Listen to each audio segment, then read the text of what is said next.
Assalamualaikum warahmatullahi wabarakatuh. Perkenalkan, nama saya Teuku Ritseval Hadian dari kelas HI 4C dengan akhir NIM 024. Dalam video kali ini, saya akan membahas mengenai the appropriate distribution of power yang terdapat dalam buku Patrick M. Morgan yang berjudul International Security Problems and Solutions yang ditujukan untuk memenuhi tugas dari mata kuliah konflik internasional kontemporer. Lalu selanjutnya saya akan langsung masuk ke pembahasannya. Dunia yang terus berubah dengan cepat seiring berjalannya waktu telah menjadi tantangan yang besar bagi semua negara yang ada di dunia. Dengan bagaimana menjaga perdamaian dan keamanannya, salah satu caranya dalam upaya tersebut ialah dengan melalui strategi distribusi kekuasaan dalam hubungan internasional. Strategi distribusi kekuasaan merupakan suatu cara bagi negara-negara berurusan dengan kekuatan satu sama lain dalam dunia internasional. Hal ini tentu sangat penting karena kita ingin mencegah agar tidak terjadinya perang dan juga menjaga perdamaian. Lalu, ada dua cara utama yang bisa digunakan untuk mencegah agar tidak terjadinya perang dan menjaga perdamaian. Yakni yang pertama dengan cara dominasi atau hegemoni. Satu negara menjadi sangat kuat sehingga dapat memicu terjadinya perdamaian yang berlangsung cukup lama. Contohnya, Cina beranggapan bahwa kekuatan militernya dapat memicu dunia menjadi lebih aman dan damai. Akan tetapi, pada kenyataannya negara lain mungkin merasa terancam terhadap dominasinya tersebut. Lalu yang kedua, yakni dengan cara keseimbangan kekuatan atau balance of power. Terdapat lebih dari satu negara memiliki kekuatan yang cukup sehingga tidak ada yang terlalu kuat atau memiliki superpower. Hal tersebut dapat meminimalisir terjadinya konflik dikarenakan tidak ada yang mengintimidasi satu sama lain. Akan tetapi, untuk menjaga keseimbangan kekuatan seperti ini cukup sulit untuk dilakukan karena kekuatan negara selalu berubah-ubah dengan seiring berjalannya waktu. Kedua pendekatan atau cara tadi tentunya memiliki kelebihan dan kekurangannya masing-masing. Akan tetapi, belum ada pernyataan yang resmi tentang pendekatan mana yang lebih baik untuk digunakan sebagai cara untuk mencegah agar tidak terjadinya perang dan menjaga perdamaian di dunia.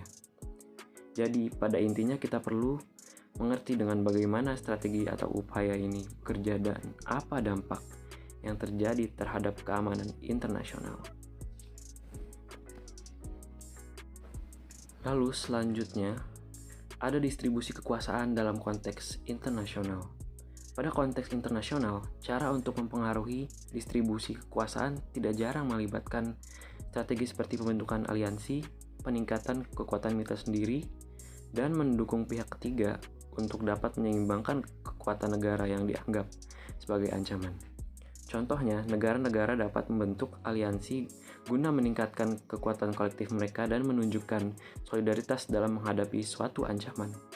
Selain daripada itu, beberapa negara mungkin lebih memilih untuk meningkatkan kekuatan militer mereka sendiri sebagai respon terhadap pergeseran kekuatan dalam sistem internasional.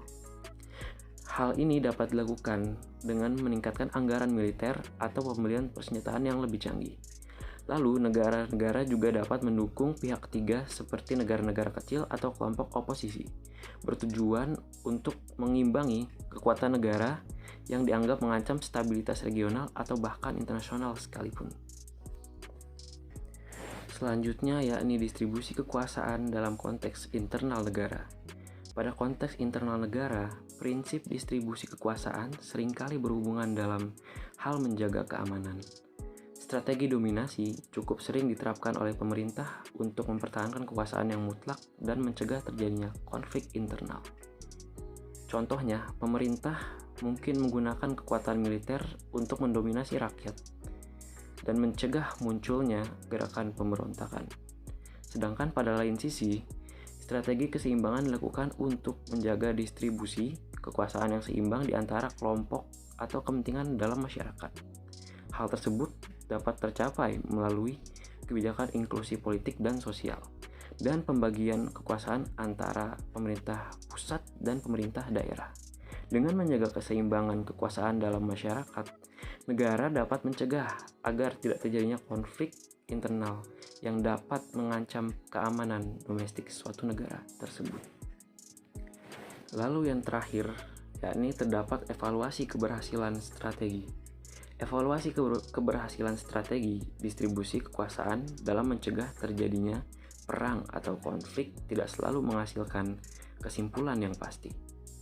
Pada setiap situasi memiliki konteks dan dinamika unik yang menimbulkan efektivitas strategi menjadi lebih bervariasi.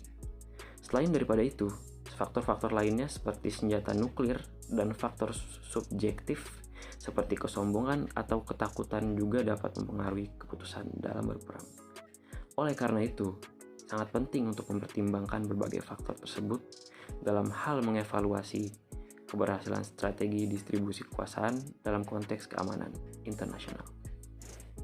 Dan mungkin itu saja penjelasan singkat yang dapat saya sampaikan mengenai appropriate distribution of power yang terdapat dalam buku Patrick M. Morgan.